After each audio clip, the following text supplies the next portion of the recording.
Imagine Alice Cooper with about 1/100th the money. If the Cramps had been a heavy metal band. Crazy as H, blood-splattered, ear-splitting hilarity. The Wizard of Oz meets splatter horror films. The gag is, you're in the splash zone. You're covered with goo and blood, and if you're not completely soaked, you didn't have a haunted garage show. It's like going to a horror movie, except it's actually happening. It's basically walking into the most brutal, gory film right in front of your face. It was probably the best part of my life. I think of him as a guy with commitment to his art.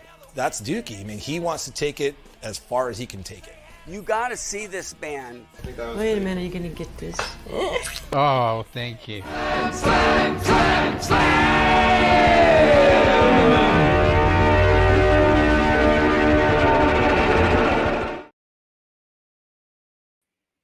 Hello, it's me, Kevin Vonesper, and look, I got all sparkly again for you. I thought, we have Vision Video on the show tonight. Got to do it up a little bit. I met them at Dark Force Fest, actually 2 years ago. And I heard the new Dark Force Fest is like already sold out already. That's just crazy. They haven't even announced any bands yet.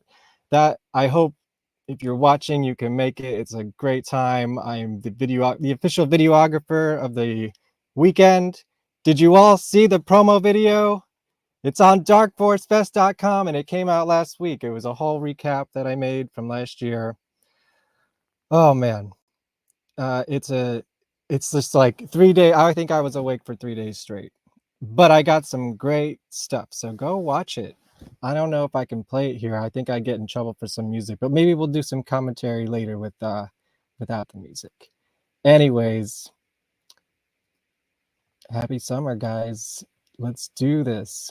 Are you guys ready for a VonPod? VonPod. Welcome to VonPod. I've got chicken heads and deli creeps, scary monsters and super creeps on VonPod. You're listening to VonPod. With aliens and scum dogs, I hope you're here to chat along to VonPod. Welcome to VonPod. You're listening to VonPod. You're watching VonPod. VonPod.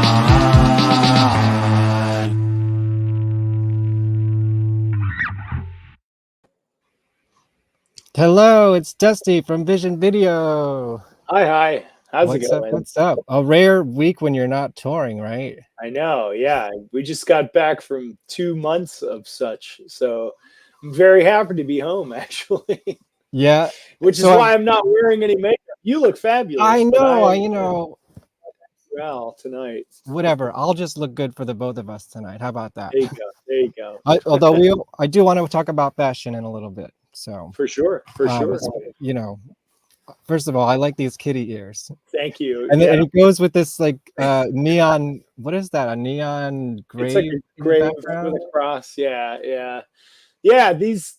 So the headphones are fun because when I started to stream, I'm a big like video game person. Okay. When I'm at home, because it like turns my brain off and I can focus, and my brain is like utterly inundated with just noise of like, oh, you've got to do this, and don't forget this, and then write this song, and don't forget the podcast. Yeah, and don't forget the podcast, and all the other things. So anyway, when I got into doing that in a sense of like public sphere, I guess, and streaming, I used to have these headphones, and then they were like wireless, but I was missing the like wireless connector. So my partner Scarlett was like, "Oh, I have these cat ear headphones that you'll like," and I started wearing them, and I was using them so much, so she's like, "Oh, those are yours now." So thanks, Scarlett. Thanks, Scarlett. Yeah. No, I think they wonderful. Sound great and they look fun. So yeah, exactly. They're very kawaii. So. It's win-win for everybody. Mm-hmm. So let's start here. I guess Dark Force Fest is actually. So I'm sort of a fake goth in a sense that like I work and hang out in the community, but I'm not really up on like what's the latest thing until it's in front of me, you know. Right. So I was the official VIP photographer for Mhm. for Dark Force Fest when you played the first time. Yeah. 2 years ago. And so look, wait, here we There it are. is. Yay! I got my picture too. The pretty much the original lineup here, right? Yeah, More or yeah. less. I mean, yeah, Tom was our touring bassist. Dan was our writing bassist, who since both of them have since left the Yeah. band to do other things. Tom is back with the March Violets, Right. and Dan is now the head of innovations at the University of Georgia, Dr. Daniel Geller. Wow. But you know, he's Prestigious. he's just on to his career and focusing on that wholeheartedly. And now I am technically the bassist also of Vision Video. Right. But yeah, and then Jason, of course, left, to focus on family and to do his other band, He, and Mhm. they're doing well. And yeah, we have Ryan Houchins now on drums, and Emily is still doing keys and co-vocals, and we play backing tracks for the bass at the time for the time being. Right. Eventually I want to move back to having a live bassist, but it's saving money, and we're trying to save money for this next record release. Right. It's, being a full-time musician, you realize how thin the margins are. And we're totally independent, which is nice because we don't have a lot of hands in our pockets in the business sense, but it's still incredibly marginal, and we have to be very careful. So, we made a decision earlier this year to track the bass, and because we're moving to like an in-ear monitoring system anyway, so we're like, let's just track the bass. I'm going to write the new bass lines for the new stuff for the next record, and hopefully we'll save some money, and it's worked out really well. I think we work really well as a three-piece. Yeah, I mean, and Ryan definitely brings a lot of energy to the show. So Mhm. kudos to Ryan, because I got to see him twice in the past few months, actually. Yeah. But hold on, yeah, I want to talk about the band and touring and all that. But I want to talk. Well, my original point was I had never heard of you guys until Dark Force Fest, and I was like, these guys are doing VIP. Who are these guys? And then it was like such a fun show, and Yeah. we got to meet you at the VIP and take all your Yeah. pictures with all the lovely fans. Me and Mike Saga work in the crowd, and do you? So this is then you did the last year's as well. Do you get to enjoy those things, or are you just like so busy playing? Where's Yeah. your like balance at a festival like that? It really just depends on like how long we're at the thing, Yeah. So for example, something like Dark Force Fest, or we have upcoming Dragon Con, which we've been playing every year, and then we're also playing another convention that I could probably say it. I don't think they care. We're going to be playing Spooky Empire in October in Where's that? Florida. Okay, It's in Florida. Orlando. It's like a huge Nice. horror convention. I think it really just boils down to like how long we're at the event. So like, for example, the first year we played at Dark Force Fest, we were literally just there the one night because the next Right. night we had a show in like New York or wherever it was.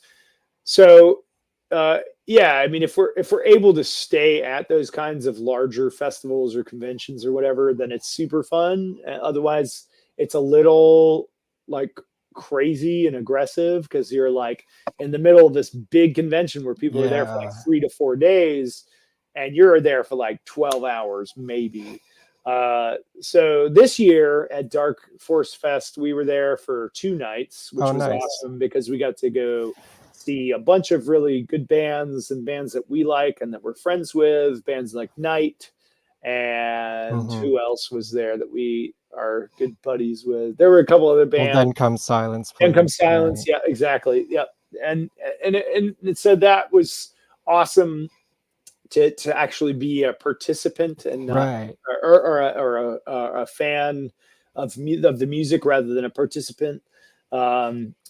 but yeah, I mean, but even if we're at a thing like that for just say, half a day or whatever, it's still fun because I find that the energy in those kinds of events is like so high because everybody is so excited. Like that's like, for example, Dragon Con is probably my favorite thing that we do all year. And it's because for 4 days, there are people from all over literally the world that are just going crazy and they're just having such a great time. And they're just unrepentantly committed to having fun and not giving a shit about, their appearance, like insofar, like these are people that live in the margins of society, nerds, goths, punks, anime fans. Yeah, everyone can just be weird together. It can just be weird. Exactly. And I think there's something really wonderful about that. And it just brings out the best, where you see people that if you saw them in your hometown, they're probably, maybe a reserved person. Maybe they're just kind of like, whatever, but then when you see them at that thing, they're like, yeah, they're just going nuts. And I don't know. Somebody that grew up in a very small town in Georgia, I value that a lot because when I was a kid, I didn't get a lot of those times where I could just be like myself fully and not worry about it. So it's always fun, regardless of whether we're there for more than a few hours or a couple days, but it's better to be there for a couple days. That's for sure. Yeah, I can attest to that as someone who stays there all weekend and the after parties and just like everyone, even in the morning, they're like dressed up in their cosplay and just like to the nines. They don't have to travel, so they just walk out of their room just like fully formed. Yeah, it's pretty awesome. Yeah, although, absolutely. I want to share this little candid moment I caught and kind of what's funny about it, because I could tell you guys are scheming because you had a show that you couldn't announce yet. Oh yeah.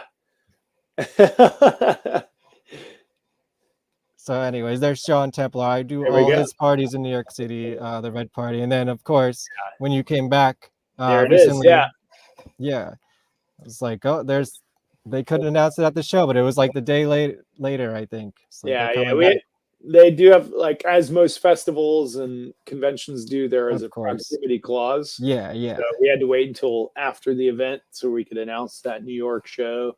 And that show ended up being really awesome. That was a super fun show in New York. And I always love New York. I was going to ask, like, what's your relationship to New York personally and or as a band? And am I not, correct me if I'm wrong, but was your first show here, the Red Party?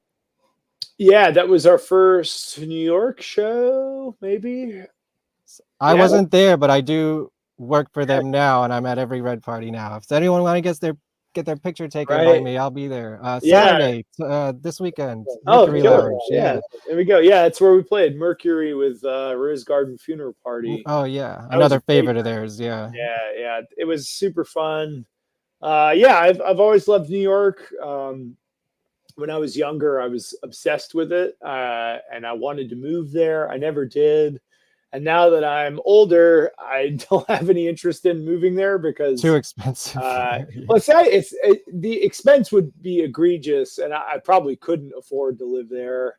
Actually, I definitely couldn't afford to live there. But even if that wasn't an object, I'm not very good at saying no to things, and I would not survive very long in that city because I'm just I would be out way too much, and I'd probably die of something. I don't know.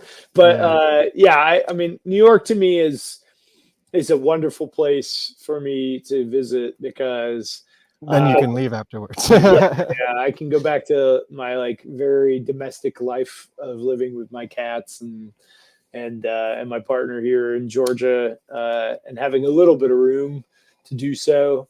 Yeah, no, I think New York is it is and always has been and always will be this sort of like, I mean, as they say, the melting pot. It is such a confluence of culture, but like in motion, like there's always stuff going on. There's always some really cool band. There's always like literally every night of the week, there is an event to go to for people in the alternative world, whether it's goth or otherwise.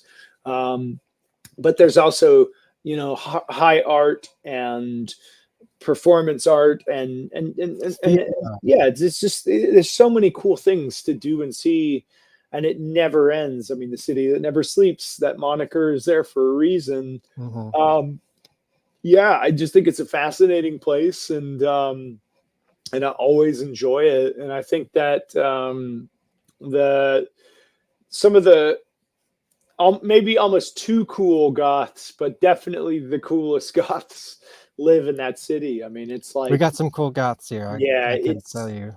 But you know, one thing that I respect about New York and New Yorkers, moreover, is that I think that you got to really want to live there. Like you got to. It's not like a passive living situation. Like here, I wake up and I like drink my coffee and I pet my cats and I kiss Scarlett, and then I get to writing music in the studio room, and then I can like walk, you know, leisurely down to, you know, a bar or restaurant, and it's not like oppressive and overwhelming. It's like beautiful, and there's tons of trees, and it's very effortless here.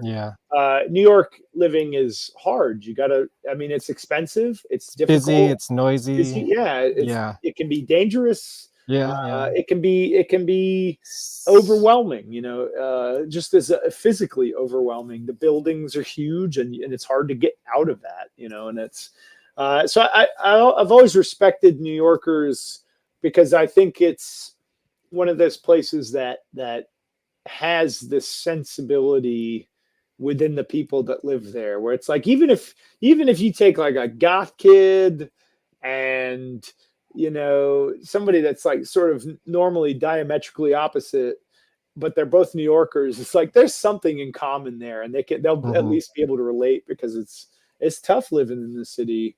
So I don't know. I respect the shit out of it, and I like it. I like it a lot. My secret is that I live in the suburbs again now.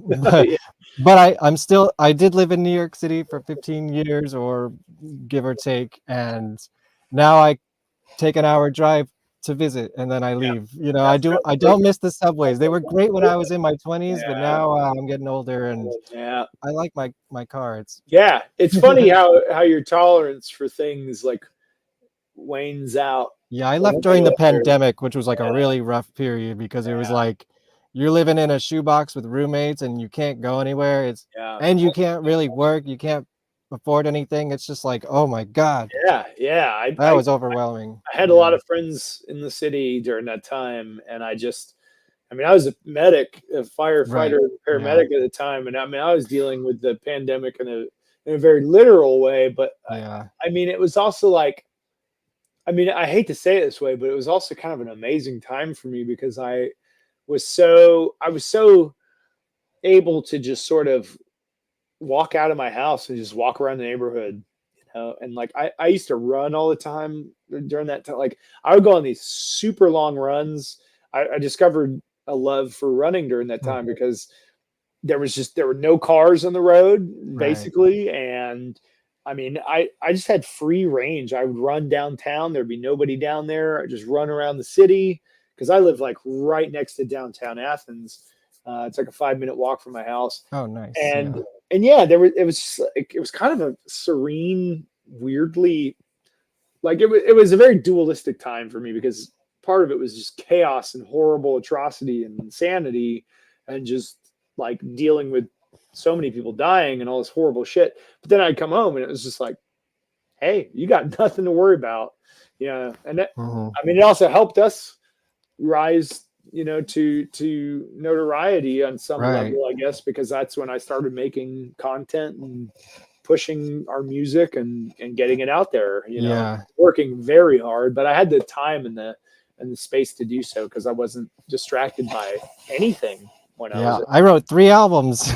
It's like, Jesus, they're still coming out, but I did start them during that period. Hell yeah, that's awesome. That's great. Well, I did want to talk about Athens. So you're still in the area. Oh yeah.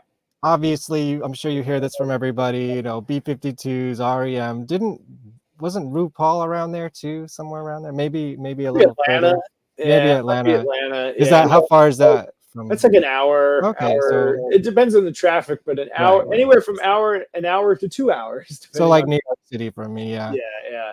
But Athens is amazing. I Did grew up. those bands, like when you grew up there, were they like looming over the scene, or like, you know?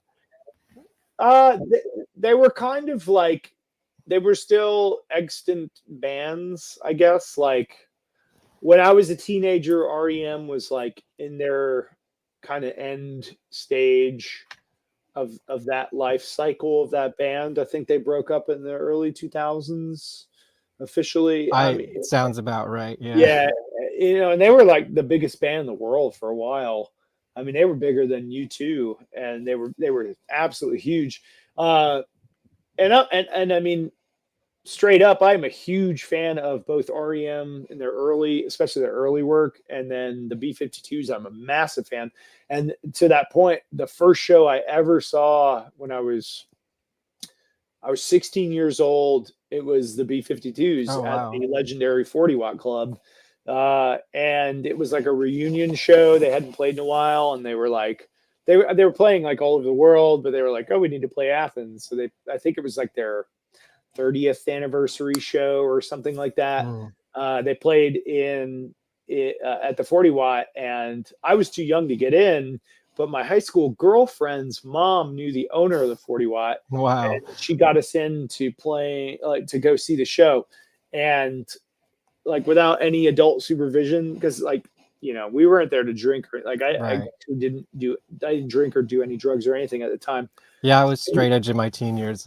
Yeah, I just wanted to see the show though. Like, yeah, so, as we were big fans. Like, I was a huge into goth, but equally big into like post punk and new wave. Yeah, and, it all goes together. Yeah, I mean, it's all under the same umbrella anyway. But we went and saw them play the show. Oh, and this is a good story actually. So right behind the 40 Watt Club was this place called Atomic, which was this kind of really cool, like very, very well curated vintage shop. But it was kind of like booths, like stalls where vendors would come leave like their stuff, and it would all be sold by Atomic. Right. And one of my favorite things was in the back of that, very deep in the back. It's a pretty big store. Deep in the back of the store was this this record booth or stall or whatever. And the guy or girl or whoever ran that thing would replace the records like every 2 weeks, 3 weeks. So I would go there like all the time, and I would just flip through the stacks because these are really cheap records. These would be like, I mean, this is the early 2000s. I think this was 2000. This must have been 2002. And I mean, you could get vinyl. I mean, this is like first cut vinyl from the 80s. Before vinyl was cool again, right? Yeah. Oh, definitely. Yeah. It's kind of crazy to me. But you could get these records. I mean, I remember buying like Forever Now by Psychedelic First for $1.50. I bought another band with Zach Alford, by the way. Yeah. Yeah. I mean, I bought all these amazing records for like $5. And they are, original records from the 80s. So anyway, I'm flipping through the stacks, and I'm going. This is like before my mom. I'll never forget. My mom dropped me off in Athens because we lived out in the countryside, like 30 minutes away. And so she dropped me off. She's like, "All right, have fun. I'll come get you at like, 11:30 or whatever, whenever the show's done." So I'm flipping through the stacks, and this guy walks in and is like, stands like right next to me, like right on my shoulder. And he's like flipping through everything real quick.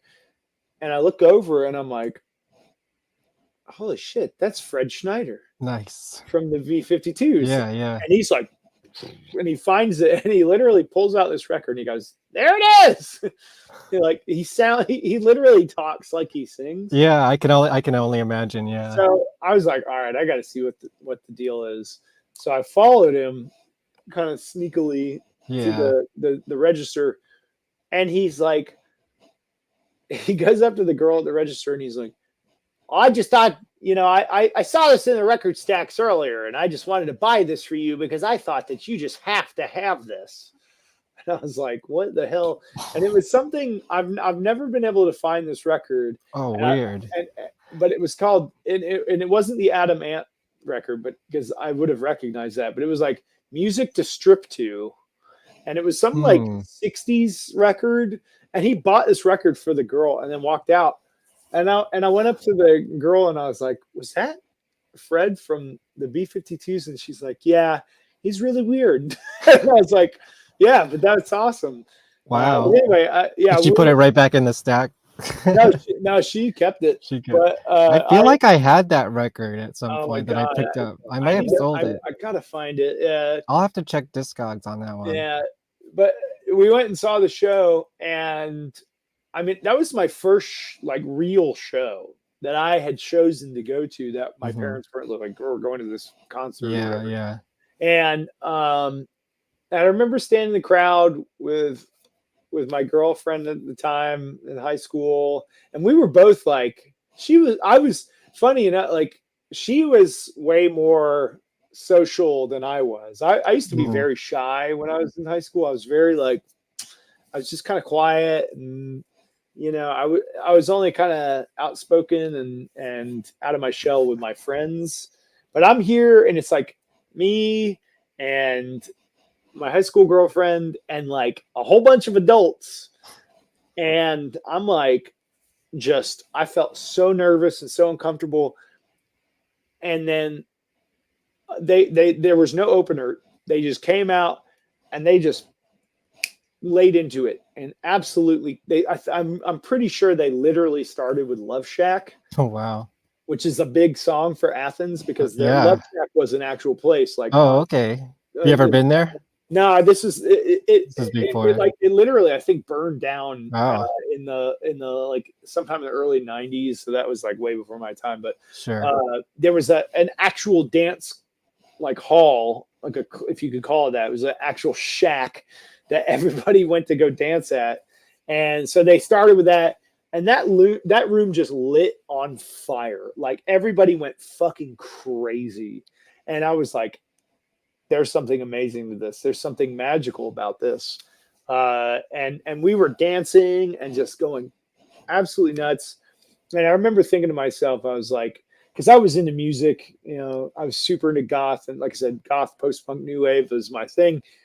And I was playing music in my bedroom, like in no meaningful way, just kind of messing around. But like, I was like, I want to do that. That's something I want to do one day.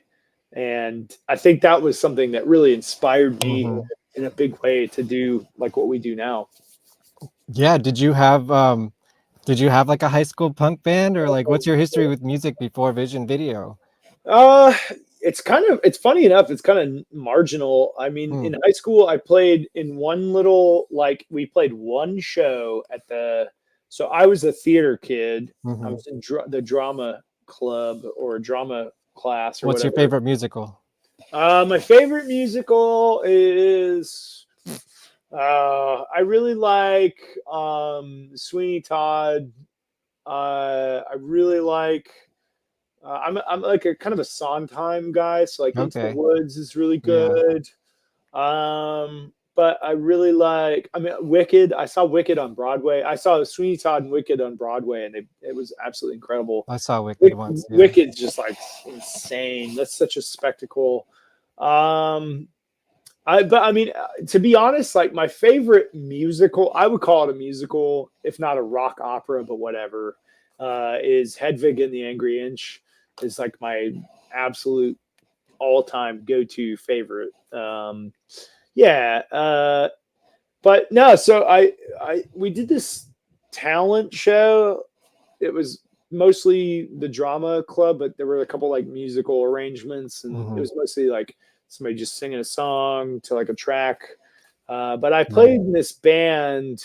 I mean, we literally just wrote one song, and we played this one song at the talent show. And it was like a couple friends of mine, and I sang, and my friend Jimmy played guitar, and my friend Casey played the drums.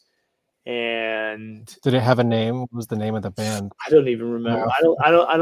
I don't even know if it was, but the song was called Monotony and Ignorance. Okay. And it was truly terrible, but it was fun. But no, I always just kind of played guitar on my own terms and just like messed around. When I was in college, I did a couple like small performances, but nothing serious. I never really delved into it. But when I was in the Army, when I was in the active Army, I was like just slowly compiling ideas and writing like little song ideas, little lyric ideas and snippets of guitar riffs and shit like that.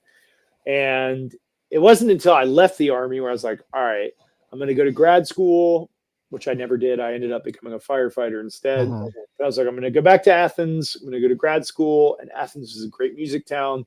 And I'm going to like try to start a band and like make music and like do it for real. Like maybe, it'd be cool if it turns into something bigger, but like I just want to like make an earnest crack at this thing and see where it goes.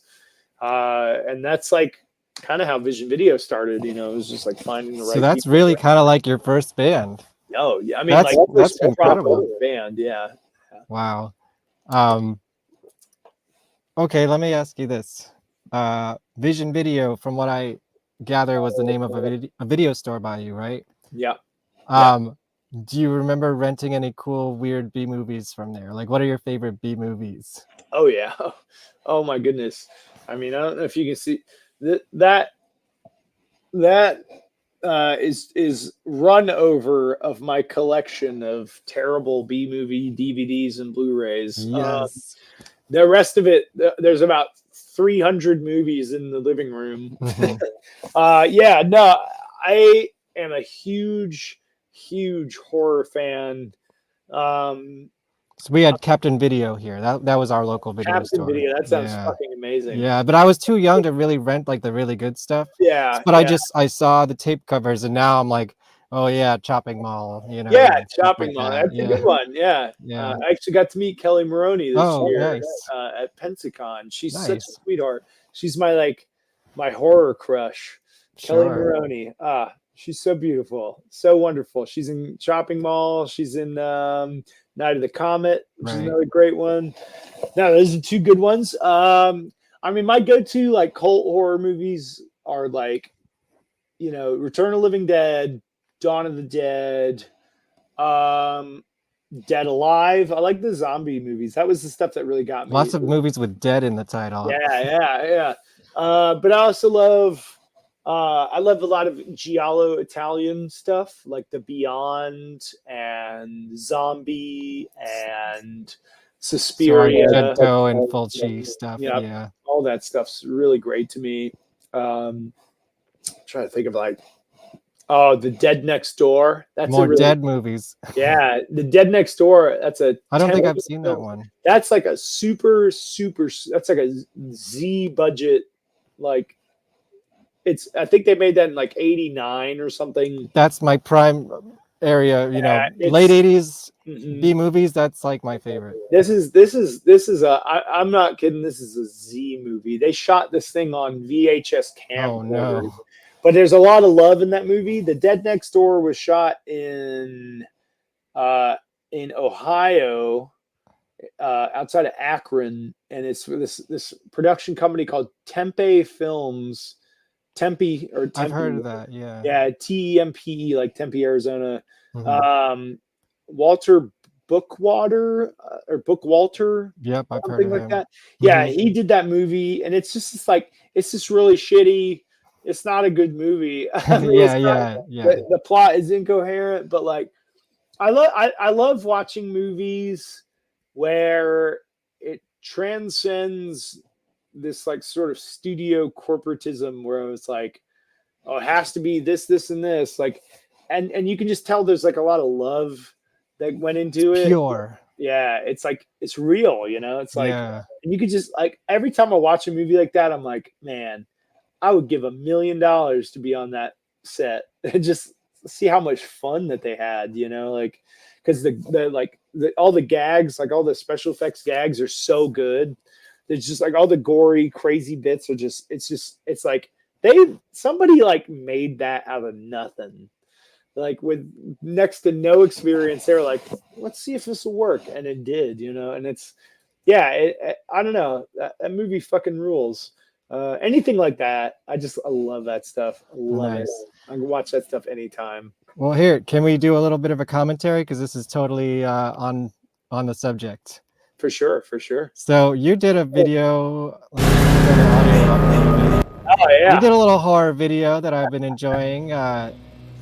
He's got some of the blood and, Oh yeah. Well, the things that we're talking about that you loved from the movies. It's all here. How did this come about? And are you going to do more videos like this? And please make this a whole series. This is great. Man, I really want to. If we can ever acquire enough money to do this again. I effectively sourced and produced this entire video with so every aspect of this video was done on like through us, which is crazy. So Elwood Quincy Walker Jr. is the director. He's like 24-year-old guy from LA. He's going to be a huge horror director one day. I can tell, He did this with the director of photography, whose name is escaping me at the moment. But the two of them came out. They shot it. They edited it. Wait, and this is the place you saw the B-52s? That's the 40 watt. Yep. Oh, okay. I just put that together with the sign. That's like the very like the pretty small venue. It's for them. Exactly. Like it's a 600 cap club. Oh, exactly. There were probably about 900 people in there. Right. Night, but it's not a huge place. It's a pretty small venue. But yeah, this video was super fun to shoot. We shot this in 48 hours. The first bit in the beginning with the witch scene, we shot that probably 8 hours over at Tom Ashton of the March Violets house. He lives here in Athens. And then the rest of it was at the 40 watt. So this, who you're seeing now, that's Lulu Duchesse Derriere. She's one of the most acclaimed burlesque performers in the world, actually. Yeah, I feel like I've heard that name before. Yeah, she's a really good friend of ours. We've seen her face. Yeah, she did all the choreography, and she did such a good job at being this like witch character. The rest of these like main zombie demon folks, most of them are from The Walking Dead. Like this guy and that last guy that I just stabbed, they're from The Walking Dead.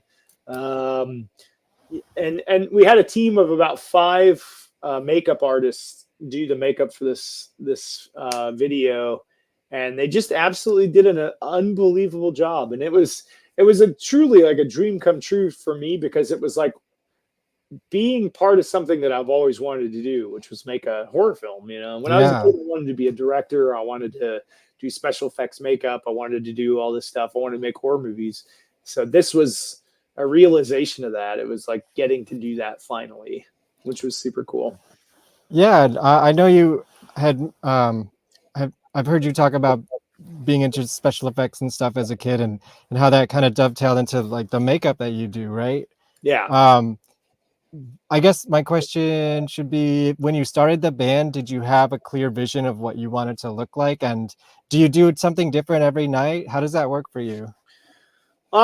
When we started the band, I had no idea what I was doing. So no, like I still had blonde hair, and I'm sort of like a dirty blonde naturally, like maybe darker blonde, almost brown now. But no, I mean, we really had no explicit direction. I mean, I always kind of felt the goth leanings of my youth, and that's always been my favorite genre of music, is goth and post-punk music.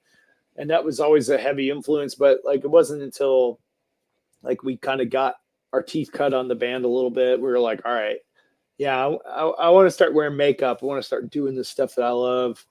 I feel like you guys look like what you would think a goth band would look like, but Yeah. most of them actually don't look like that.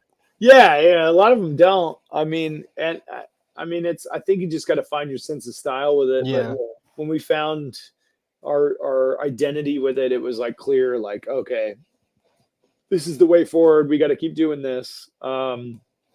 Yeah, I mean, I think it's integral to it now because it's such a part of my ability to express, Yeah, it's part of the package. just very physically. But sure. It's, to answer your question about doing different things every night on tour, I don't necessarily do different things. I kind of pick like 2 or 3 looks that I'm feeling at the time, and I kind of go with them. But I'm always trying to learn a little bit more and trying different sort of experimental ideas, and sometimes they work, sometimes they don't. And every now and then, like on tour, I'll get a wild hair and be like, oh, I'm going to do something totally unusual and different tonight. Well, here, I can show some pictures while you're talking. These are some pictures I took at our show. Yeah. At the show. Yeah. I mean, that's a night that I decided to do something that's a little different. Oh, okay.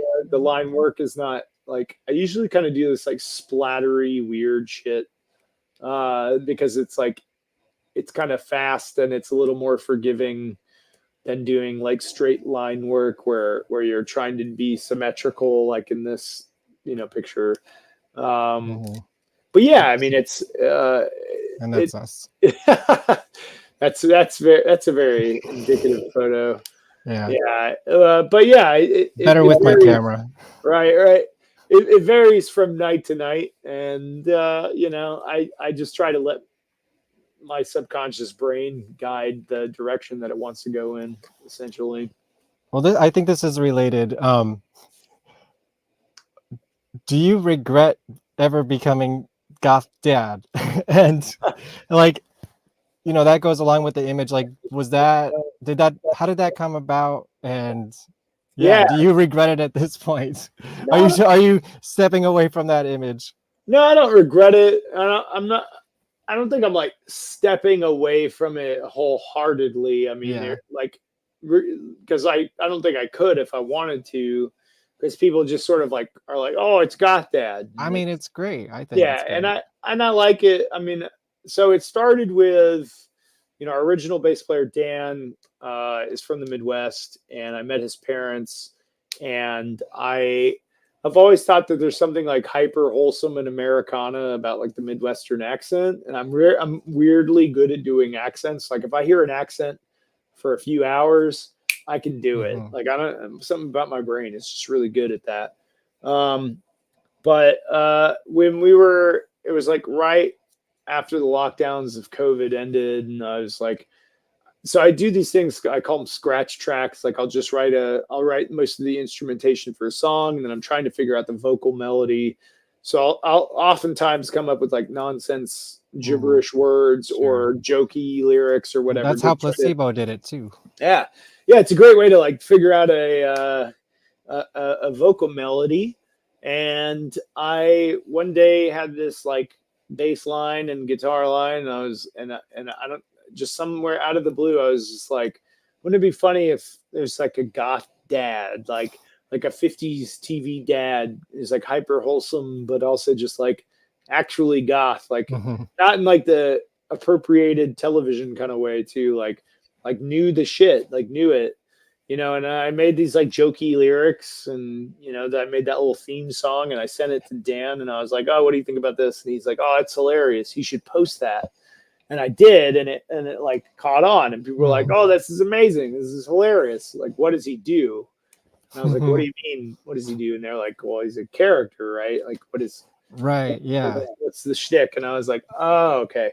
So I made a video. You got caught. Yeah, in it. I started like making like the goth dad joke videos and all this stuff, and then the like little act out skits, and yeah, I just never imagined that it was going to be a thing that would like catch on, but I totally get it.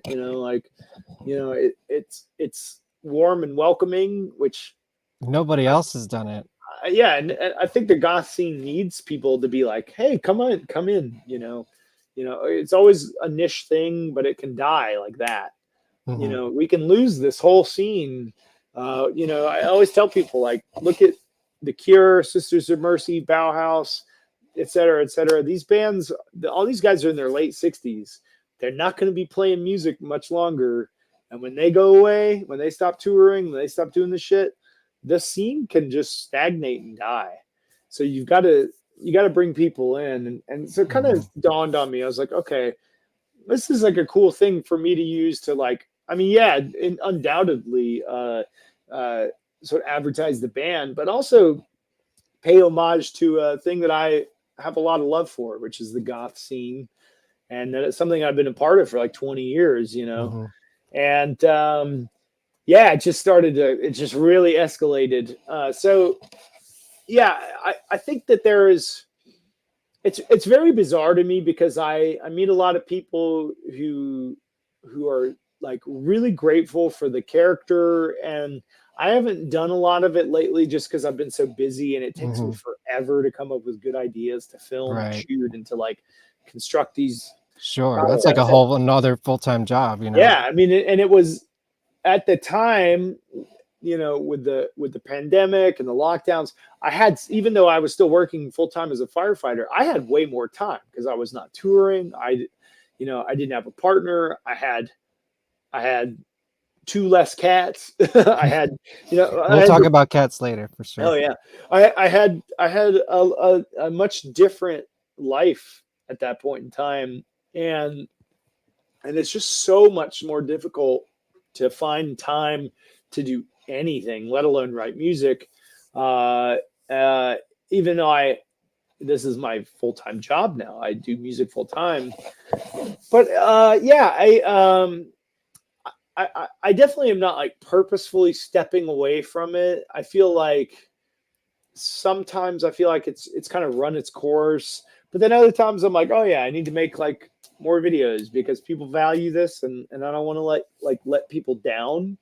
I think we need a goth dad horror movie. Yeah, combine all your ideas together. Yeah, no, I think that what you will see very soon though is less like act out sketch comedy stuff that takes me a million years to come up with, and more curation, because I think that's more important to the scene right now anyway, is just being like, well, hi there, baby bats. Hey, it's your goth dad. Hey, let me tell you about this really cool band from Chicago, Panic Priest. You should really listen to this record because these songs are amazing. Let's take a listen. Yeah, I want to champion the scene more than just be like cheesy and like hokey, which I think there was a time and place for that.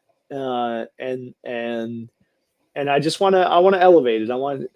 I still want it to exist, but I want it to be in a different flavor of the same character. Got to evolve, right? Yeah. And I mean, the cheesiness and the jokiness will be baked into those things. It's just not going to be as like pointedly like just this character, because there's only so much like I can do with that. I'm not an actual dad. I don't fucking right. I was gonna say you're not even old enough to be goth dad, really. I mean, well, in makeup, you're 37. I can be a dad. I guess so. Here, I want to share some more pictures I took. I love. Yeah. This couch was so incredible. Yeah, that ended up being like the serendipitous couch. Yeah, I don't think I got you on there, but I think you did. Maybe you did, or maybe Alice did. Yeah, I think Alice did. Yeah. And you know what, you guys? Well, this is when you guys came up with them come silence. Yeah.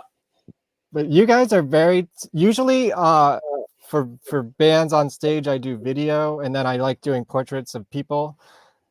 You guys are very hard to take pictures of because you're so active, which is, not to say don't be active, because that's how I am on stage too. Great for the photographers. Yeah, I'm just like, oh my God, look at how he's very smiley. Yeah, I was gonna, nuts. I was gonna ask. This is going on with the fashion thing. I was gonna ask Ryan this, but I guess you could represent everybody.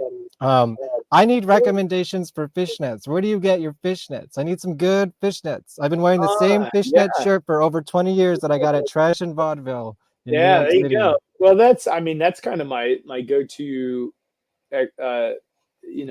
place to or type of place to recommend is like find something local. Support the local scene by patronizing those places. Like Trash and Vaudeville is an amazing example. We just went to Fashion Nation in Denver, which is a really good place. Most major cities have like 2 or 3 incredible stores where you can find like local and often locally sourced, if not sourced from the bigger companies, but sold locally. And it just supports the scene. It makes a difference. And I believe in that. Like, we live in a day and age where it's very difficult to sort of avoid the fast fashion thing. And I do it. We all do it. Everybody that doesn't do it is a fucking liar. But it's not like you can have a balance. You can try to like spend your money locally and support the local stores, and then also, buy the shit online. And at the end of the day, it's like, I don't blame the consumer. I blame the corporation for these things anyway. But so do you guys, when you're on tour, do you find the local shops and then that's where you get like some cool stage clothes and everything? I think 90% of my stuff. I like Ryan's fishnets, and I need something like that. Yeah, he bought a lot at Dark Force Fest and at Fashion Nation. So yeah, that's a good idea. Yeah. Find the vendors. Yeah, this was outside. You weren't there. Oh yeah. There's Bub. Bub, yeah.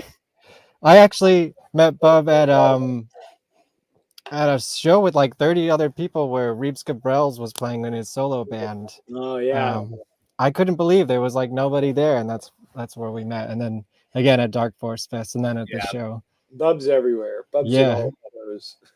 And this was a great photo because I was showing them there. I don't know if you might know because you're older. I know Emily's a little younger, right? She didn't know Green Jelly, which is a band that I play with. Do you know Green Jelly? I don't think I do. Three Little Pigs. No. Oh no, I need to educate you too. It's okay. I won't do it now, but it was like very famous in like 1993. Okay. Yeah. Yeah, I'm an 86 baby, so yeah, I'm 84, so okay. Yeah.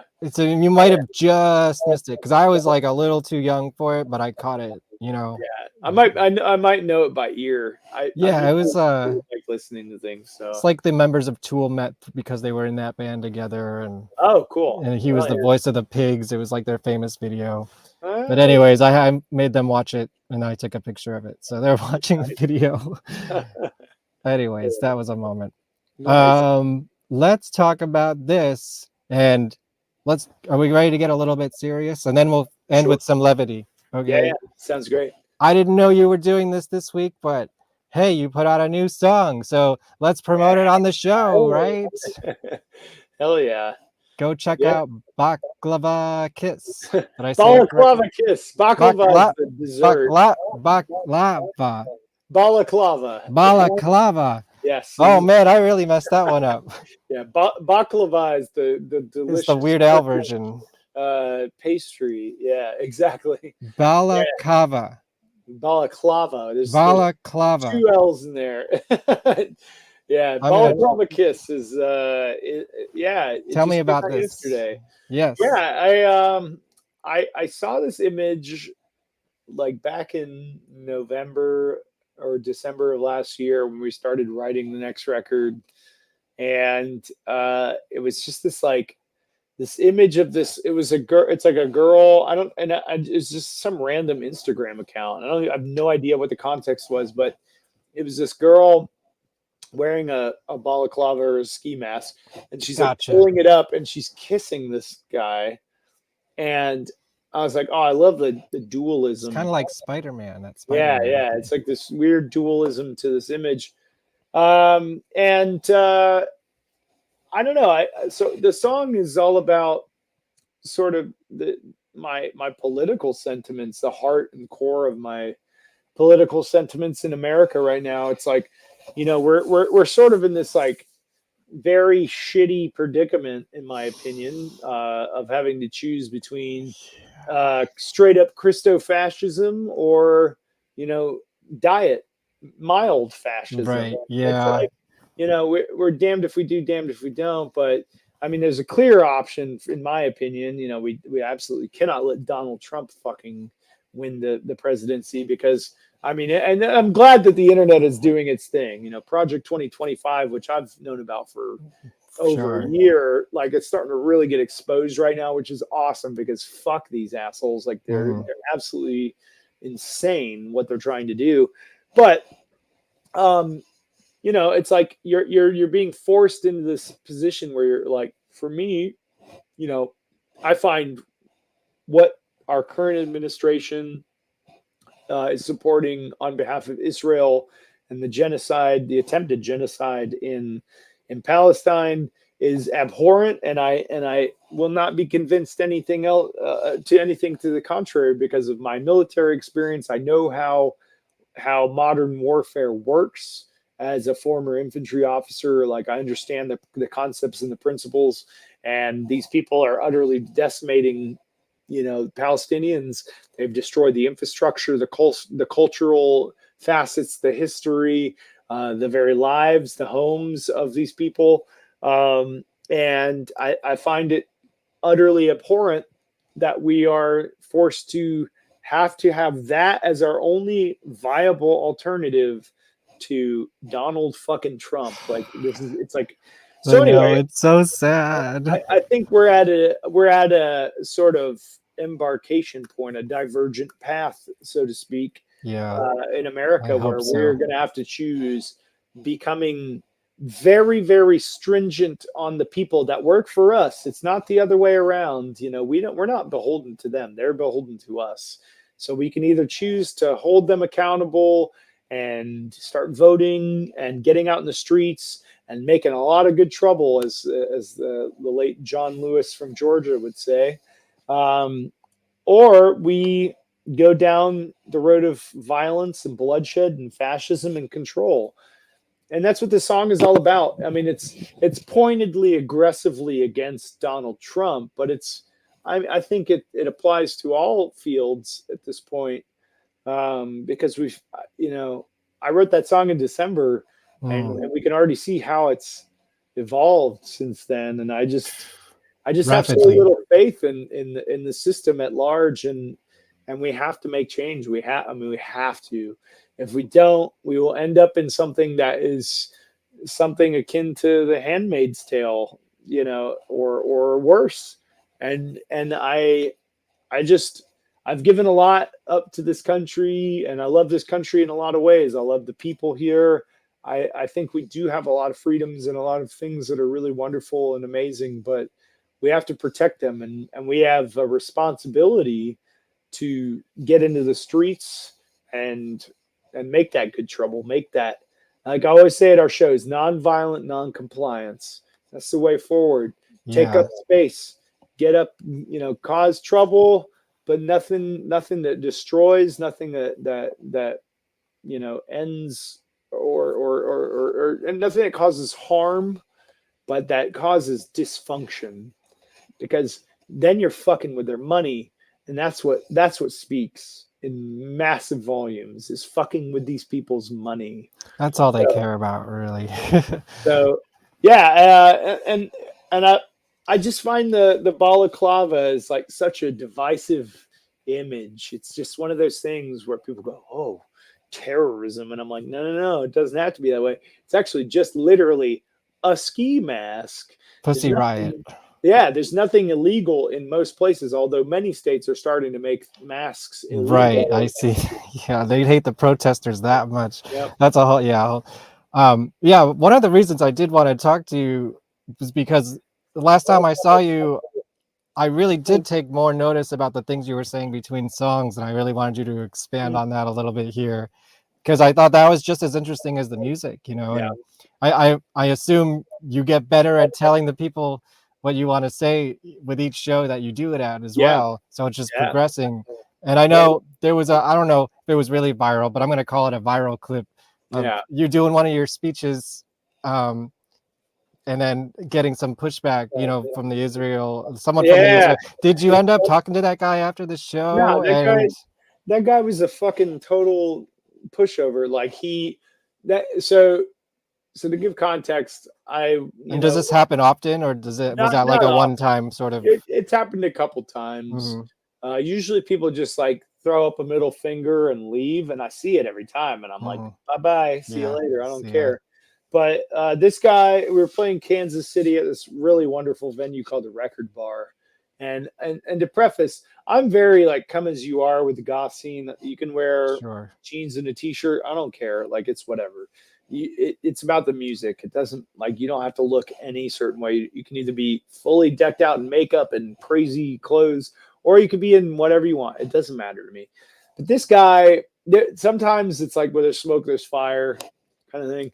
This guy was wearing like a blue polo shirt and jeans, and I was like, who the fuck? I remember seeing him, and I was like that's bizarre, but whatever. Like maybe, you know, and he's an older guy. So, you know, I do my spiel about, you know, being against the genocide in Palestine. And he's like, no, that's not happening. That's not real. And he just starts yelling. Not real. And I'm like, yeah. Wow. And I'm like, all right, here's the deal, you know. And basically I was like, I'm a former infantry officer. You know, I have a degree in religious history. I've been to Israel. I have Jewish ancestry. We're not going to have this conversation about it being anti-Semitic or not real or whatever. Like, I know what the fuck I'm talking about. So here's the deal. We can talk about this afterwards, but you need to shut the fuck up. Like, that's just like, this isn't like a dialogue. This is my show. And you can leave, and I literally say it in the video. I was like, I'll give you your money back. I don't fucking care, dude. Yeah. Like, you can. I don't know who you are. You can fucking go. So the guy like left, and when he was leaving, he was like, "Go Trump, go Trump!" Just yelling, and I was like, "What do you like? What do you fucking think this is, dude?" And I mean that's happened a couple times. That was some worst goth thing. gay shit, right? Yeah, right. Isn't that your new tagline, right? I didn't get that in the slideshow in time, but my god, I love it. Here. So we have a new shirt coming out. That's funny. This is the new Vision Video shirt that will be out very soon. Goth gay shit. It's probably mirrored, but yeah. So that was like a comment. Somebody actually posted on that video. Oh, okay. Somebody was so like, it is related. Nobody cares about your political statements, blah, blah, blah, blah, blah. And I was like, actually, a whole bunch of people do care. And that's like part of the show. You know, it's part of me like speaking out, and people know that I do this. And he was like, whatever, you want to be rock star with your goth gay shit. And I was like, dude, that was so perfect. So I've been tagging that idiot in everything that we do. And I'm like, hey, I really hope our biggest fan, Kilo.G17, loves the fact that we're making, and I'm not even joking. I've already ordered enamel pins, patches, stickers, and buy t-shirts. One of those things. Yeah, it's coming. It'll be here. All that shit will be here in like a couple weeks. And yeah, I mean, that's the thing is like I have no fucking time for these people, but I will weaponize their own ignorance against them. Because like I'm not by no means a genius, but I've got like a pretty decent intellect. You seem pretty smart. You kind of know what you're talking about. I'm well read, I'm well educated, both formally and of the streets. And fuck these. You have a lot of life experience. Yeah, I will for your age, especially. I will absolutely relentlessly fuck with these people because they need it. They need to be shown that they're not above it. And that people that they traditionally assume to be meek and like triggered or snowflakes or whatever the fuck dumb shit they want to say about alternative people, they need to understand that some of us are former combat veterans and former firefighters with, you know, high education and a fucking tough skin, and will absolutely come after you because remember, the first Pride event was a riot. You know, all Stonewall here in New York. Exactly. All of the background of alternative subculture comes from I've been there once. fucking people who said fuck you, and we need to get back to that. We need to get back to alternative, also being a queer person. We need to get back to queer and alternative people being tough. We need to build this sensibility that you can't fuck with us and get away with it, because we'll come after you and we'll make you look like a goddamn asshole on the fucking internet and in person. And you know what? Like, I tell that guy, was like, he's from Toronto because he's got a picture of the Toronto skyline. I told him I would put you on the guest list, and he was talking shit about being in the pit at shows. I was like, come into my pit, please, come into my pit. I would fucking love to teach you some lessons in the pit. But you know, not that I want to wish violence on anybody, but like, anyway. Let me ask you one more related question to that whole thing, and then we'll go back to some fun stuff. Sure. I just wanted to, I mean, you may have answered this sort of already in your spiels, but I wanted to ask it like this. Let's say hypothetically you work with somebody once in a while and they're like, Dusty, I am an ex-IDF officer and I'm concerned about some of the things you've been posting about the war in Gaza. Can we have a sit down? How would you approach that kind of situation, and what would you say to that person? Yeah, I mean, I'm always happy to talk to people in a very calm, rational, meaningful manner, but I'm not going to entertain like. No, yeah, in a very calm, just like, I want to educate you on what's really happening, and you know, I was there once, and you know.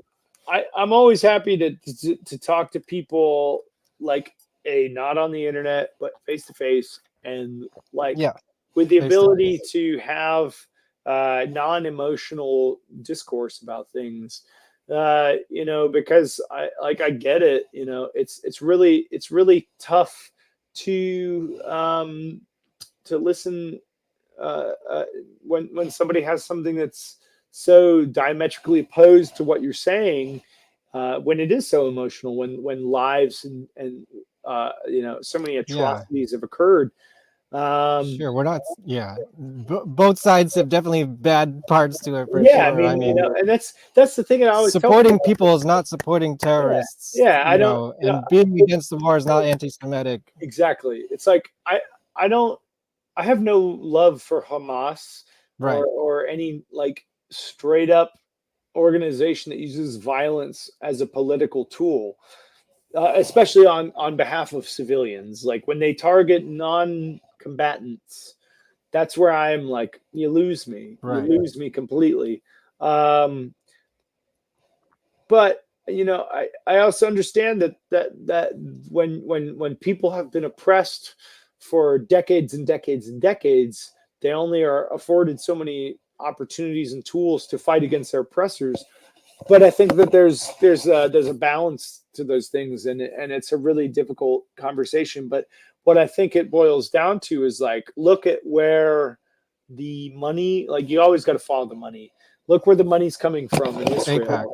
You know, I mean, these motherfuckers have funded so many years of oppression, and you know, like it just blows my mind that they're not understanding the root cause of the resistance to the government of Israel. It's not because, you know, I mean, I think there's like, you know, there's history that's, it's not that far off, but it's like you can bury the hatchet on some of this stuff, because most of the people that were alive, you know, during the Nakba are not even alive anymore. And I think that they can come to terms, but they have to understand that the progressive erosion of Palestinian lands and rights and things like that, it's their root cause of why these horrible things are happening doesn't justify it, but it's like, well, you want Hamas to stop existing, take away the motive for them to exist. You take away the economic and the socio-political incentive. That's and this is like rinse and repeat shit you can use for any terrorist organization, right? Like you can say, okay, Al Qaeda in Afghanistan, take away the economic incentive, provide opportunity, have dialogue and discourse and opportunity in that part of the world with the rest of the world, and that shit goes away. But it's because oppressive systems exist. They're like pressure cookers in these parts of the world, be it Syria, Iraq, Lebanon, Sudan, Congo, Myanmar, Israel, Palestine. These things are pressure cookers where oppressive state actors spend innumerable amounts of money to oppress small groups of people, and then those groups of people have no other ability to fight that system of oppression other than horrible, horrific violence. And then the Western world always flips that because we hate terrorists. Well, yeah, we should in a way, but we don't understand that that's their only option to fight the oppressor. So it does, again, that doesn't justify the killing of civilians and non-combatants, but it explains it in a pretty fucking alluring way that tells you like, oh, I get to see it. Because if, say, for example, you know, this is the sort of metaphor that I use a lot of the time when I'm trying to explain this to people in person that don't agree with me. I don't really go into this online because it's a nuanced conversation, and nuance is lost on the fucking internet. But like, say for example, you have a wild, wacky uncle who's a conspiracy theorist, and he's a bomb-making crazy son of a bitch that's just full of nonsense, just full of the most hateful, shitty rhetoric. And he's been saying, oh, the government's going to come after you and da-da-da-da-da, do all this shit. And then one day you have a family reunion, and that uncle shows up to that family reunion. But then the government blows up the entire family reunion. Right. And kills they kill 100 people, and you're the only sole survivor. And that was they killed 100 people to kill that one guy. What are you going to do? Your mom, your dad, your kids, your brother, your sister, your wife, your whatever, everybody's dead. You're probably going to get radicalized. Suddenly your uncle doesn't sound that fucking crazy anymore. And that's my whole thing is like when, like, for example, when we were in Afghanistan, I just came off of patrol, and I was in what's called the Tactical Operations Center of my battalion headquarters. And I was just like drinking water and like hanging out, and we'd just been on patrol for like hours and hours and hours. And somebody in our regiment, so not our battalion, but our regiment, but was in our area of operations, they got into what's called a TIC, a troops in contact, where these two guys with like AKs just shot at their convoy, like nothing substantial. But we had these like these big, they were literally like big blimps that had these insane cameras that could just zoom in like from miles away.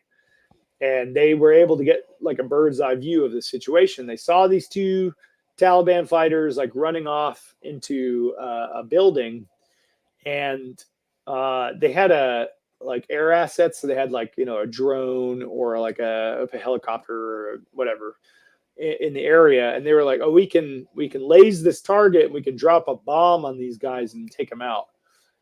But the problem is that they were too close to civilian infrastructure. They were too close to this village, and they weren't able to do it because we're not killing civilians. So that's when I see this insane amount of bombing into refugee camps and hospitals and all this shit, and I just straight up don't believe the Israeli government anymore. I don't buy this, oh, they're hiding behind the civilians. Well, then you know what? You know what the solution is? You send people on the ground and you go find the fighter, the Hamas guys, and you fight. And you have that direct engagement. But that's the thing, is Israel is not this, like, they want you to believe that they're this like highly modernized elite force. They're not. They're not that well trained. Most of them are reservists. They're not that well trained. And it's super fucking dangerous for them to go fight toe to toe on the ground with small arms. So they just bomb the shit out of everything. They bomb the fuck out of everything. But I don't even believe it's that anymore. I just think that they're hiding behind that concept of, oh, the Hamas had weapons caches at this refugee camp and in this hospital and in all this shit. I don't buy it anymore because they've been doing it over and over and over and over and over again. I know. Remember how much scrutiny we had when they bombed that first hospital? And now it's just like another day, you know? Yeah, because people are tired. Because we've all gotten tired of it. We've all gotten tired of keeping a hawk eye. Yeah. And they know that. They know that they're going to eventually tire out the media. And now that we're in the election cycle, they're going hardcore. They just started bombing crazy amounts of weapons that are unauthorized for this kind of warfare. They're bombing the shit out of everything. And they're killing. There was a they bombed another school like 2 days ago. Right? Yeah, absolutely. And there's a recent report. I can't remember the organization, but not the Ministry of Health through Hamas and through Gaza, but through another independent organization that estimates that the death toll might be more. The estimated death toll was around 40,000, 50,000. Right. Now it's 186,000. Yeah, because they weren't counting the people under the rubble, people who are dying from the causes of the war, all that stuff. That's what a lot of people don't understand about warfare is that when you have effectively sequestered a population away from the rest of the world, you're not allowing aid in because of protesters, Israeli settler protesters not allowing aid in, or just like normal bureaucratic slowness of aid getting in. You need constant medicine, you need constant food, you need constant water and fuel. All the shit needs to be coming in all the time. And very little of it is actually getting through. People are going to die dramatically from disease, from injuries sustained, basic things like, but children are going to be dying left and right from diarrhea. Like, it sounds insane, but diarrhea kills so many fucking people in war zones when there's not like modernized health services. Yeah, exactly. It's fucking crazy because people get dysentery. They get dysentery all the time, and then everybody is totally nutrient deficient, totally dehydrated, and then their immune systems are just beaten to shit, and then they're dying from the common cold. Yeah, I mean, right. It's literally insane to me. It's the most. We live in the most despicable time where this should never have ever happened, and we always say, "Oh, it'll never happen again." But that's and I say this having Jewish ancestry. That country is weaponizing the Holocaust, weaponizing the Jewish identity against any ability to have scrutiny against their actions. And that is the most repugnant, vile shit that I've ever experienced on an international stage in my lifetime. I think it is utterly fucking vile. Well, I think people are starting to wake up to it. I hope, especially with like me before October 7th, I didn't know anything about this. And now I know too much about it, and people also think that this started on October 7th. No, it started like 100 years ago. It started with the British fucking everything up. Yeah. All right. We got political. I usually don't get that political on this show, but I knew with you, like I kind of had to go there. I think you have interesting things to say about it and informed things to say about it. Thank you. So let's talk about your most political song. I Love Cats. I Love Cats. Yeah. And I have a pitch. I know in this song you say that cats are not Republicans, but do you think you could do a sequel song called Democats? Democrats. Yeah. Yeah. Well, see, that would be against the principle of the whole song because Right, I know. My whole idea behind that song, which I love to remind people, is that it's not political at all. Actually, it's literally a list of things that cats, objectively as fact, are not because they're cats. Republicans, yes, They're not anything. They're homophobes. cats. They're just Yep. cats. But I see. My favorite thing to remind people when they get upset about this song, especially on the internet, is People get upset about this? Well, I guess they would, right? I've received, I'm not joking, death threats, thousands of them from that song. Where people like, I will fucking kill you in the streets if I've ever seen you because of that song about cats. Like, you fucking asshole. It's unreal how upset people get about this shit. But it's just true because I always like to remind these idiots, they're not Democrats, they're not anarchists, they're not anything. They're cats. And any associate, when I list all that stuff, they're not racist, anti-vaxxer, homophobic, little bastards. Little bastards is arguable, but right. Everything else, objective fact, they're not because they're animals.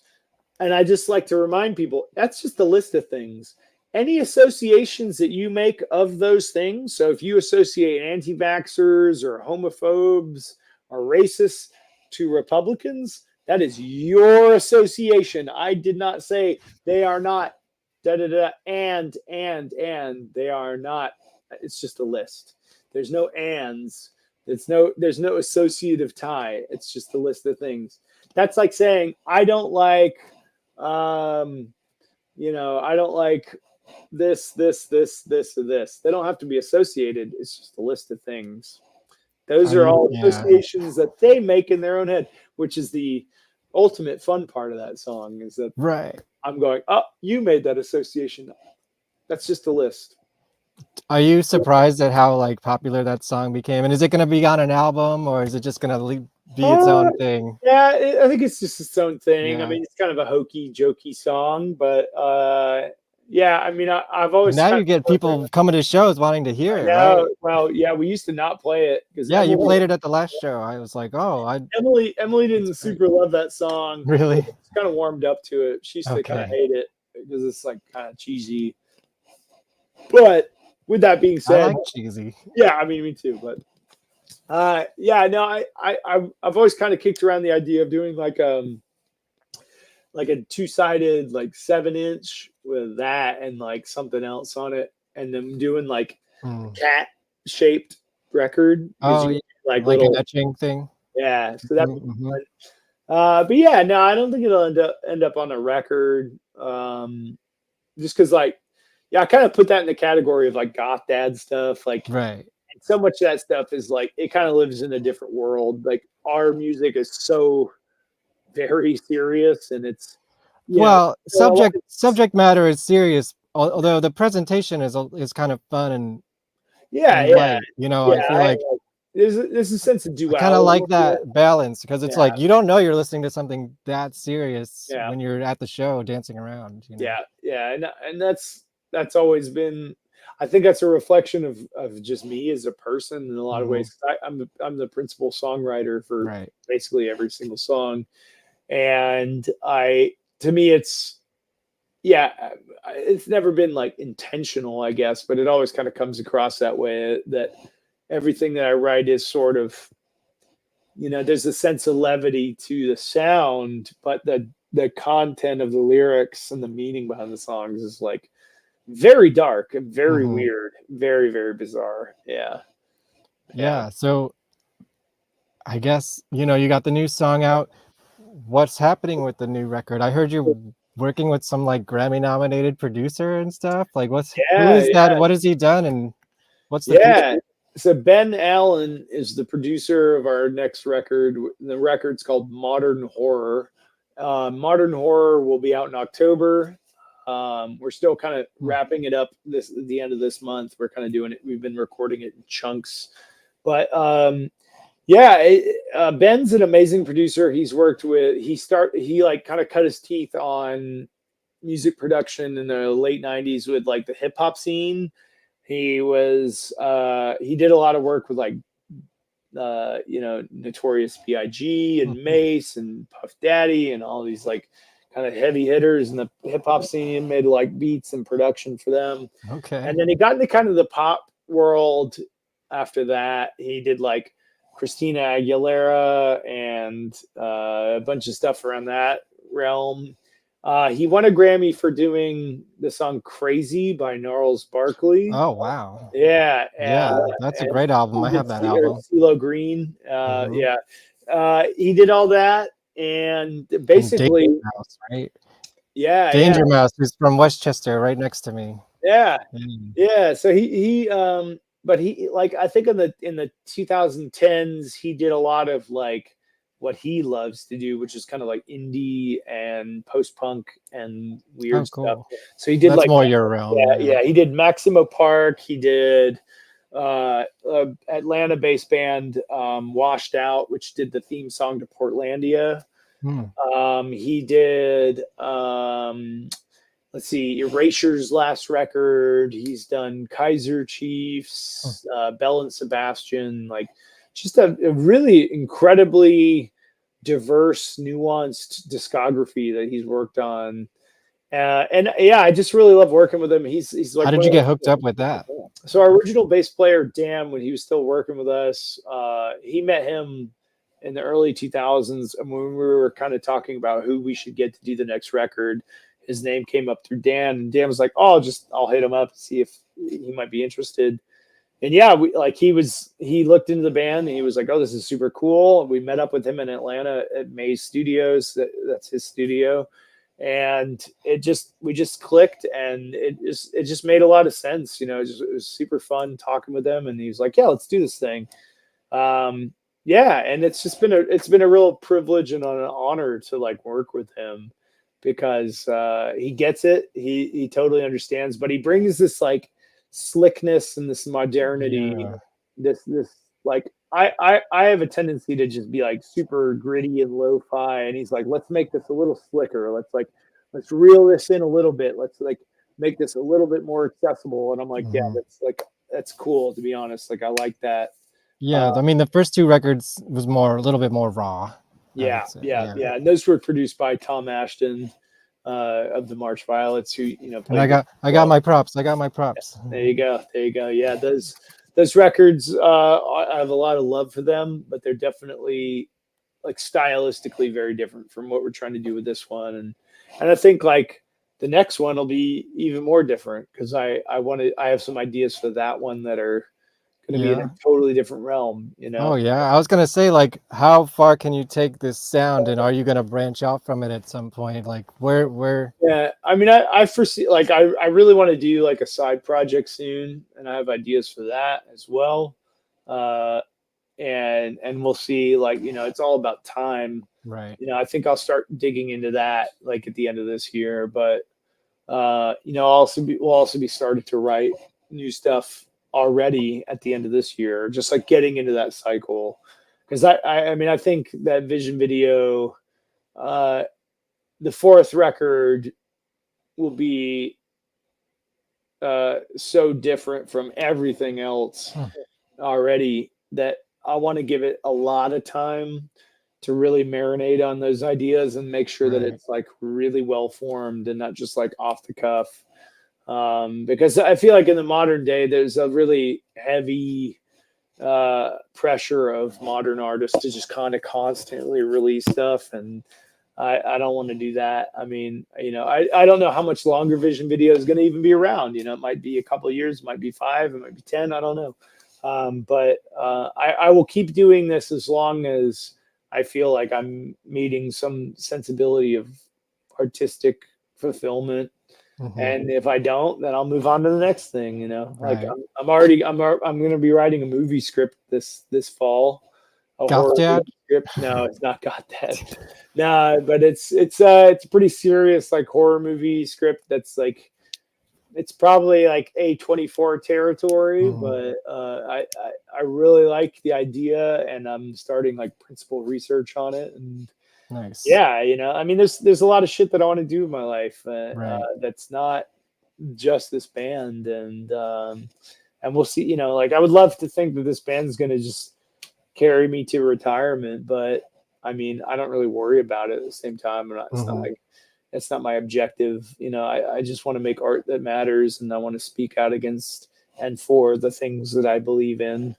And hopefully that'll be down the road, but if not, that's okay too. You know, we'll see what happens. Well, let's end on this, and this is sort of piggybacking on that.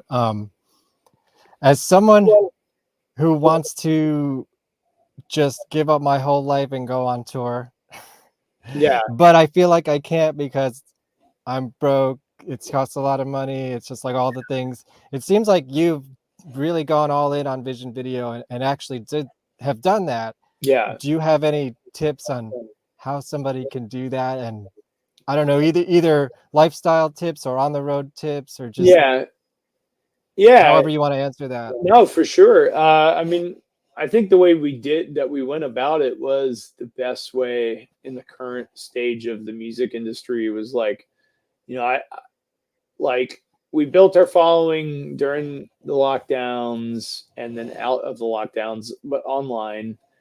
And, you know, up until 2022, summer 2022, I was a full-time firefighter. You know, I mean, I was working my ass off, and I put a lot of my own money into this band, like money that I will never see again. It's gone. Oh, yeah. It is gone. That's how I feel about making music. It's just like, I mean, you gotta love it because it's just, you got to be willing to take that few $1,000s and light it on fire and go, it's gone. And if you're okay with doing that, then maybe the music industry is okay for you. If I had it, I would totally be okay with it. Yeah. I mean, you know, I took I basically took all of my savings out and put it into this band. And yeah, so, you know, having a really stable job, but that is also a job that you can get away from to go on small tours at first is a great idea, because then you can come back and you can go back to work and you're still financially stable. Because like our first few tours, like we lost a lot of money, you know, we like, it was not what it is now, you know? But, you know, I would say keep working with the online stuff, like put out content, tell stories, you know, get out there and say, this is what this song is about. And then show people what you're about. Show people your sense of style, your sense of personality. You know, don't just be like, my next single's out tomorrow. Nobody gives a shit about your single being out tomorrow.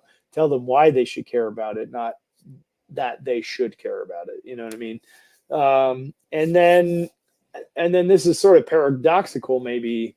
But I think the biggest thing is like, don't make that your goal.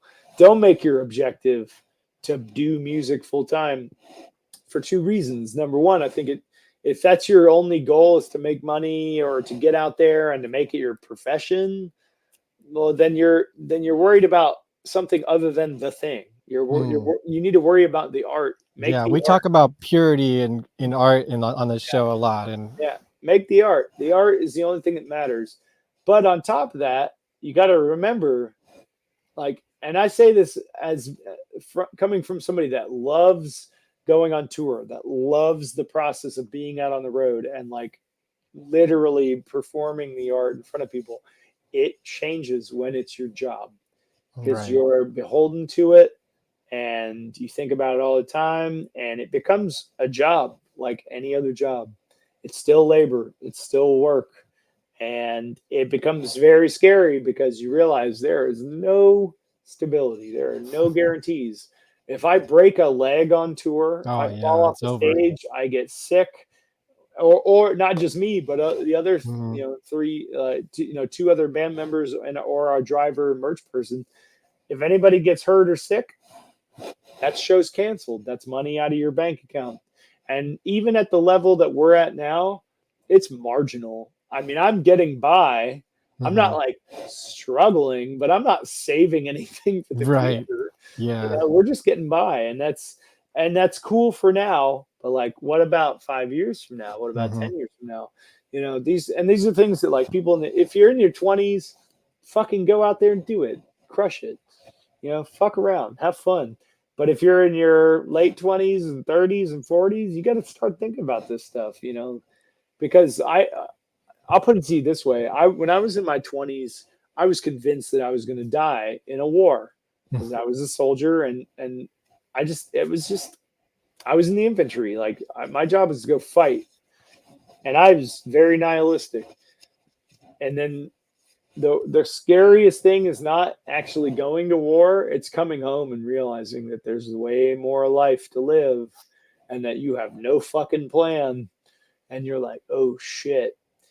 And ever since that realization, I've been like, oh, okay, I have to live life with a more tempered sense of looking forward, because I can't just assume, oh, live for now. It doesn't work like that. You gotta, especially when other people are looking up to you to make sure that things are taken care of. So, yeah, I mean, regardless, at the end of the day, just have fun. I mean, it sounds so cliche, but just enjoy it. If you're not enjoying it, then none of this shit matters. Like, True. if you're not having a good time and you're not making it fun and living on your own terms with the art, then it's definitely not going to be fun when it's your job. Right. That's for sure. Nice. Here we have one question from the audience, which is, did you have fun touring with Voltaire? Talking about the real goth dad. He's the real goth dad. So I met him like 15 something years ago. There you go. He's just a staple in our scene now. Yeah. Voltaire is a good dude. I met him at Dragon Con 3 years ago. Yeah, he always does those Dragon Cons. And we do this panel together now. We've done it. I've been going to that panel for years, but I've been a member of the panel for the past 3 years. It'll be my 4th year this year. But anyway, it's called oh shit, what's the name of it? It's called Release the Bats. I think it's I call it the Goth State of the Union address. It's basically me, Voltaire, Rogue from Crew Shadows, Ichabod, who's a promoter and DJ in Nashville, and a few other like cycling cast and crew of that panel, who talk about the goth scene and goth music and just what's going on in the scene at large. And I'll never forget the first time I met Voltaire. He came up to me after the panel, and he was like, this is like right after the goth dad thing became kind of a big thing on TikTok or whatever. And he came up to me, he goes, you might be the goth dad, but I'll always be the goth father. And I was like, yeah, you're right. And I feel like that's very indicative of him. He's a really great dude. And I think he cares a lot about the quality of things. He cares a lot about the scene. And I think he cares a lot about his fan base. He spends a lot of time with them. And I respect him. I think he's a really good person. And his record production and everything, we use some of the same people. We know a lot of the same people. Voltaire. Yeah, he's an interesting dude. Yeah. He's a drunk goth pirate. Yes. Although maybe not so drunk anymore. That was like 10 years ago. But now he's just a goth pirate with a great sense of style. Nice. Well, Dusty, you're a fucking interesting dude. Thanks for doing this. Promote yourself. Promote your partner's cat thing. Tell them a little bit about that. Of course, yeah. My partner runs a cat rescue called Odd Paws Rescue. You can find it as such on all social media accounts. Odd Paws Rescue. She's working so insanely hard. She has blown through her entire life savings to do this thing that she's always dreamed to do, which is take care of cats and rescue cats. And she's doing a great job. She's an amazing woman. Go check out Odd Paws Rescue. We have tons of cats for adoption if you can come down to Georgia. We kind of specialize in weird, wacky little cats. But she's doing a great job with that.